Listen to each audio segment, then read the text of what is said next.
Hello everyone, hope you are doing good. आज हम new topic शुरू करने जा रहे हैं, simple interest, compound interest and installment. तो इसका पहले कुछ कॉन्सेप्ट कवर करेंगे एंड देन न्यूमेरिकल्स और फिर पीवाईक्यूज। तो इस तरीके से सीक्वेंस रहने वाला है and let's get started. The first topic is कुछ डेफिनेशन है। सिंपल इंटरेस्ट क्या होता है, प्रिंसिपल क्या होता है इंटरेस्ट, ये सारी चीजें हम समझेंगे। तो बेसिक अगर मैं आपको सिंपल इंटरेस्ट और कंपाउंड इंटरेस्ट, सिंपल इंटरेस्ट एक फिक्स परसेंटेज, किसी प्रिंसिपल का एक फिक्स परसेंटेज पर ईयर जो देना होता है, इन्वेस्टेड, बोरोड और अमाउंट ऑफ मनी। प्रिंसिपल एक वो मनी है, सम ऑफ मनी डिपॉजिटेड और लोन जो दी है, also known as capital. And interest, it is the money paid by the borrower calculated on the basis of principal. Time, किस time period के लिए, duration for which money is lent borrowed, rate of interest, किस rate of interest पर money दी गई है, it is the rate at which the interest is charge on principal. Amount क्या होता है, अमाउंट प्रिंसिपल प्लस इंटरेस्ट होता है। Simple interest, compound interest. Simple interest when the interest is calculated uniformly only on the principal for the given period। Principal let suppose अगर 100 rupees है और rate इसका rate of interest 5% है per year and time period 2 years है, तो ये इसका जो इंटरेस्ट आएगा, सिंपल इंटरेस्ट, फर्स्ट ईयर और सेकेंड ईयर में सेम होगा। जो फर्स्ट ईयर का होगा वही सेकेंड ईयर का होगा और ये प्रिंसिपल पे कैलकुलेट किया जाएगा। बट कंपाउंड इंटरेस्ट में ऐसा नहीं होता है। कंपाउंड इंटरेस्ट में डिफरेंट होता है। मैं अगर डिटेल में आपको समझाऊं, लेट सपोज यहाँ पर सिंपल इंटरेस्ट, यहाँ पर compound interest. Simple interest let suppose 1000 rupees principal है एंड ये दिया गया है 10% के रेट ऑफ इंटरेस्ट पर। तो 10% 1000 का कितना हो गया, 100 रुपीज। 100 रुपीज इसमें प्लस होगा प्रिंसिपल में 1 साल के बाद। तो अमाउंट क्या हो जाएगा, प्रिंसिपल प्लस इंटरेस्ट, ये हो जाएगा 10,000 प्लस 100, 1000 प्लस 100, 1100, 1100। अब नेक्स्ट ईयर सेकेंड ईयर शुरू हो गया, वही 10% इंटरेस्ट है प्लस 100 होगा, तो ये 100 अगेन इसमें ऐड होगा अमाउंट में, तो क्या हो जाएगा 1200। तो जो यहाँ पर ये जो इंटरेस्ट आ रहा है ना, सिंपल इंटरेस्ट, वो सेम आएगा। और ये सिंपल इंटरेस्ट किस पर कैलकुलेट हो रहा है, ये कैलकुलेट हो रहा है 1000 पर। यहाँ पर भी 1000 पर कैलकुलेट हुआ, 100 आया, यहाँ भी 1000 पर कैलकुलेट होगा। 1000 का 10% कैलकुलेट होगा और 100 आएगा, फिर 100 1200 में ऐड हो जाएगा तो आ जाएगा 1300 थर्ड ईयर में। तो इस तरीके से ये हर ईयर नेक्स्ट ईयर में जो कैलकुलेट हो रहा है इंटरेस्ट, वो प्रिंसिपल पे कैलकुलेट होता है।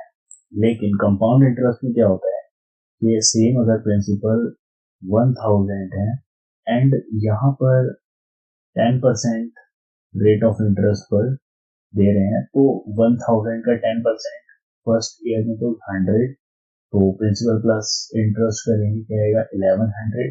अब नेक्स्ट ईयर कितना इंटरेस्ट लगेगा, तो वो इस प्रिंसिपल पे कैलकुलेट नहीं होगा। अब ये आपका प्रिंसिपल मिल जाएगा, ये प्रिंसिपल मिल जाएगा, तो इस पर 10% फाइन करेंगे। फर्स्ट ईयर पे तो 10% हमने इस पे किया, लेकिन सेकेंड ईयर पे अब ये प्रिंसिपल बन गया, इसका 10% हम निकालेंगे, तो वो कितना आएगा 110। एंड 110 प्लस 1100, ये हो गया 1210, 1210 ये आ गया। अब इस ईयर के लिए फर्स्ट ईयर में इतना हो गया, सेकेंड ईयर में इतना हो गया, अब थर्ड ईयर में कितना अमाउंट हो जाएगा, तो प्रिंसिपल ये बन गया, ये बन गया। और इस वाले केस में सिंपल इंटरेस्ट में प्रिंसिपल सेम रहता है, 1000 ही रहता है और हर ईयर का सिंपल इंटरेस्ट सेम आता है। तो यहाँ पर आप देखेंगे पहले ईयर में कंपाउंड इंटरेस्ट 100 है, दूसरे में 110 है, और थर्ड ईयर में हम देखते हैं कितना होता है। थर्ड ईयर में 10%। अब प्रिंसिपल क्या हो गया, प्रिंसिपल अब हो गया 1210 और इसका 10% हो जाएगा 121। 10% कैसे निकालते हैं, लेट सपोज अगर ये 100% है 1210 और 100 में एक जीरो, दो जीरो होते हैं और यहाँ पर कितने हैं 10% में फाइन देना 1 जीरो, तो एक जीरो कम कर दिया, वैसे ही इस अमाउंट में से एक जीरो हम कम कर देंगे, तो इसको हटा देंगे, कितना बचा 121, 10% 121 हो गया। ऐसे ही जैसे ये 1100 है, इसका 10% फाइन करना है, तो ये 100% है, 100% 1100 है। अब 100 में से एक जीरो हमने हटाया, क्या आ गया 10। अब इसमें से भी 1100 में से एक जीरो हम हटाया, क्या आएगा 110, तो 10% कितना हो गया 110। इस तरीके से हम शॉर्टली जल्दी कर सकते हैं। तो 121 अब किस में ऐड होगा, 121 ऐड होगा इसमें प्रिंसिपल में, एंड 1210 प्लस 121 इज 1331। अब ये आपका प्रिंसिपल हो जाएगा ना, क्योंकि इस तरीके से होता है। और इसमें हर ईयर में डिफरेंट डिफरेंट कंपाउंड इंटरेस्ट आता है, इसलिए दोनों बेसिक डिफरेंस है, simple interest and compound interest. तो आगे चलते हैं। सिंपल इंटरेस्ट का फॉर्मूला होता है principal into rate of interest into time upon 100। यहाँ P प्रिंसिपल हो गया, R rate of interest, T time period हो गया, एंड सिंपल इंटरेस्ट का ये फॉर्मूले के थ्रू हम सिंपल इंटरेस्ट फाइंड कर सकते हैं। एंड अमाउंट क्या हो जाएगा, amount is equal to P plus simple interest. Simple interest क्या है, PRT बाई 100, तो ये कॉमन ले लेंगे P को, तो आएगा 1 प्लस RT बाई 100। तो आउट ऑफ द 5 वेरिएबल्स यहाँ पर है, इनमें से we can find any one of these if we have the requisite information about the 4 variables directly or indirectly, individually or jointly। अगर हम आगे एक चीज, तो यहाँ कुछ conversion of time period and rate of interest दिया हुआ है। एक क्या रेट ऑफ इंटरेस्ट आप देंगे किस टाइम पीरियड के लिए, एक ये टेबल है और दूसरी टेबल ये है। तो इसमें आप देखेंगे कि अगर टी ईयर्स गिवन है तो रेट ऑफ इंटरेस्ट आप क्या लेंगे R%, and T years R% annually charge हो रहा है तो आप टी ईयर्स ही लेंगे। एंड जब उसने बोल दिया है कि हाफ ईयरली चार्ज हो रहा है इंटरेस्ट, रेट ऑफ इंटरेस्ट जो है पहले हमने अभी देखा कि ईयरली चार्ज हो रहा है, बट अभी हाफ ईयरली क्वेश्चन में मेंशन होगा कि half yearly rate of interest add हो जा रहा है प्रिंसिपल में, हाफ ईयरली चार्ज हो रहा है, तो वहां हम रिक्वायर्ड टाइम क्या लेंगे 20। एंड क्वार्टरली यहाँ पर क्वार्टरली अगर चार्ज हो रहा है तो क्या आएगा 40, क्वार्टर क्या होता है 4, एंड अगर मंथली चार्ज हो रहा है तो एक ईयर में कितने हैं 12, तो 40 आ गया। एंड मंथली अगर चार्ज हो रहा है रेट ऑफ इंटरेस्ट तो 20। इस तरीके से आके हम क्वेश्चन में को देखेंगे। तो नेक्स्ट टॉपिक है कंपाउंड इंटरेस्ट। कंपाउंड इंटरेस्ट कैसे फाइंड करते हैं, compound interest is equal to an amount minus principal, and amount का फॉर्मूला होगा कि 1 plus R by 100 to the power T। A amount हो गया, P प्रिंसिपल हो गया, and rate of interest half yearly अगर चार्ज होगा तो 2T आ जाता है, and rate of interest R by 2 हो जाता है। A is equal to P 1 plus R by 2 by 100 to the power 2T। When rate of interest is quarterly अगर चार्ज होगा rate of interest तो A is equal to P 1 plus R by 4 upon 100 और इसकी power 4T हो जाए quarterly में। ये चीज आपको यहाँ पे ध्यान रखना है, याद रखना है। And difference between compound interest and simple interest for 2 years, तो आप इस फॉर्मूले के थ्रू कर सकते हैं P R by 100 का square, difference between CI and SI for 3 years, P R by 100 का whole square R by 100 plus 3, difference between CI and SI for the nth year। कुछ भी ईयर्स अगर गिवन है उसमें CI और SI का difference आपको फाइंड करना है, तो P R principal into rate of interest upon 100, 1 plus rate of interest upon 100 to the power n minus 1। इस तरीके से आप डिफरेंस फाइंड कर सकते हैं। नेक्स्ट टॉपिक है for compound interest, if R denotes the rate of interest, the change in the amount over the previous year can be calculated of following। Compound interest के लिए R denotes करता है rate of interest, change in amount over the previous year can be calculated, increase in amount in nth year upon increase in amount in n plus 1 year। Next year में जो amount increase हुआ है वो, और उस year में जो amount increase हुआ है वो, तो उसको अगर 100 है तो upon 100 plus R is equal to 100 plus r इस तरीके से फाइंड कर सकते हैं.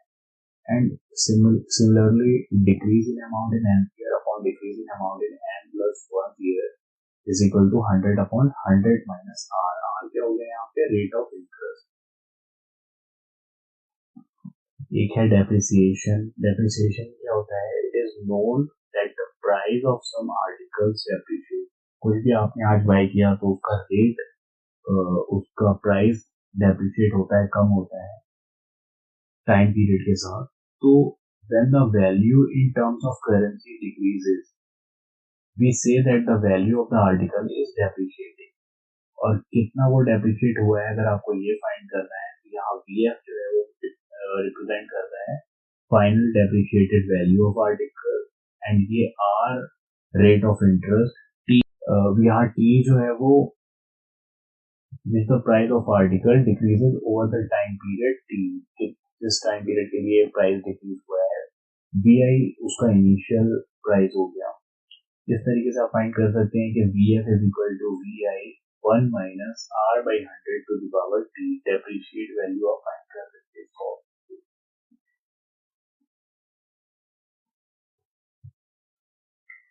और कैलकुलेटिंग द पॉपुलेशन कैसे कैलकुलेट करते हैं? It has been observe that the population of a particular locality increase और decrease successively over it previous value. जो प्रीवियस वैल्यू है उसके रिस्पेक्ट में वो बढ़ती है या कम होती है. एंड ये ऐसे ही है जैसे मनी का कॉन्सेप्ट है. इट इंक्रीजेज और decreases as compound interest for the money. We use similar फॉर्मूले for the calculation of population. Total population आप कैसे फाइंड कर सकते हैं? P is equal to P0 1 plus R by 100 to the power n. इस फॉर्मूले के थ्रू आप फाइंड कर सकते हैं कि पॉपुलेशन कितनी बड़ी है एंड टोटल पॉपुलेशन कितनी कम हुई है. जब आपको फाइंड करना है कि व्हेन पॉपुलेशन डिक्रीज हो रही है, तब अगर आपको फाइंड करना है तो आप फाइंड कर सकते हैं P0 1 minus R by 100 to the power n. यहाँ माइनस आ जाएगा जब पॉपुलेशन डिक्रीज हो रही है और प्लस आ जाएगा जब पॉपुलेशन इंक्रीज हो रही है. नेक्स्ट कॉन्सेप्ट है इंस्टॉलमेंट का. इंस्टॉलमेंट में क्या है कि when a borrower paid the sum in parts. Suppose आपने 1000 रुपीज की कोई चीज आपने बाय की और आपने इसको इंस्टॉलमेंट में बाय किया कि आप 5 इंस्टॉलमेंट, लेट सपोज 5 इंस्टॉलमेंट में आपको 1000 रुपीज पे करने हैं. तो 5 इंस्टॉलमेंट में यानी 2000 करके आपको 5 इंस्टॉलमेंट में 1000 रुपीज पे करने हैं. तो ये होता है इंस्टॉलमेंट. किसी भी अमाउंट को उसके डिफरेंट उसको पार्ट्स में पे करना. When a borrower paid the sum in parts not in a single amount, then we say that he और she is paying in instalment. For example, a borrower करता है 100 rupees from B and he pay back to B several parts. Means 20 rupees को 5 times से pay करता है और फिर या फिर 50 का 2 times से pay करता है. But the important point is that borrower has to also pay the interest for using the borrowed money. तो उसको इसके साथ इंटरेस्ट भी पे करना पड़ता है हर एक ईच इंस्टॉलमेंट के साथ. तो इसका क्या फॉर्मूला होता है? फॉर सिंपल इंटरेस्ट के लिए A be the total amount to be paid. A वो अमाउंट है जो पेड करना है. R इसका रेट ऑफ इंटरेस्ट हो जाएगा एंड X जो इंस्टॉलमेंट की वैल्यू है. X is the value of each installment and M is the number of installments. M क्या हो जाएगा? Number of installments. X उसकी इंस्टॉलमेंट की वैल्यू हो जाएगी. A टोटल अमाउंट हो जाएगा जो पेड करना है. R rate of interest. तो A is equal to X plus bracket में x plus X into R into 1 upon 100. अब ये फर्स्ट ईयर का है. सेकेंड ईयर में यहाँ पर 2 आ जाएगा, बस चेंज होगा. थर्ड ईयर में यहाँ पर 3 आ जाएगा. इस तरीके से nth ईयर के लिए x plus X into R into N by 100. इस तरीके से आप फाइंड कर सकते हैं. और अगर और let P be the principal amount, तो पी क्या हो जाएगा? a इज इक्वल टू, यहाँ क्या हमने फाइंड किया है? A और P क्या हो जाएगा?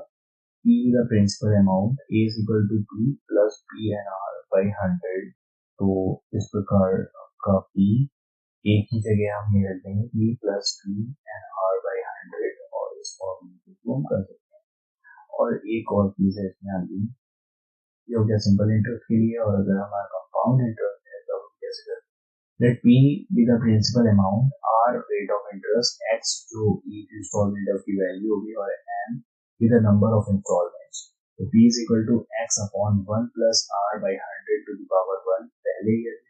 दूसरी इंस्टॉलमेंट की value x upon 1 plus r by 100 का स्क्वायर कर देंगे, ऐसे ही आता है प्लस करके यहाँ पर p आ जाएगा नेक्स्ट। एंड ऐसे nth टर्म में x upon 1 plus r by 100 to the power n. Let a be the total amount paid back. ये वो अमाउंट हो गया जो टोटल पे बैक करना है, और n इंस्टॉलमेंट कितनी इंस्टॉलमेंट्स में वो पे करना है। a is equal to 1 plus r by 100 to the power n. ये हो गया आपका अमाउंट, आप फाइंड कर सकते हैं जो टोटल अमाउंट पे बैक करना है वो p के थ्रू। और p कैसे फाइंड करेंगे इसका, p ऐसे फाइंड करेंगे यहाँ पे इस फॉर्मूले। तो फॉर्मूला हो गया p 1 plus r by 100 to the power n is equal to x plus x 1 plus r by 100 plus x 1 plus r by 100 का होल स्क्वायर। एंड ऐसे ही n टर्म में x 1 plus r by 100 to the power n। तो आज हमने सारे इसके concept cover करे हैं। नेक्स्ट लेक्चर में हम बहुत सारे क्वेश्चंस देखेंगे जो भी कॉन्सेप्ट हमने आज सीखे हैं। तो thanks for watching this lecture. If you like the video please like and subscribe. मिलते हैं नेक्स्ट लेक्चर में बहुत सारे क्वेश्चंस के साथ। Bye bye.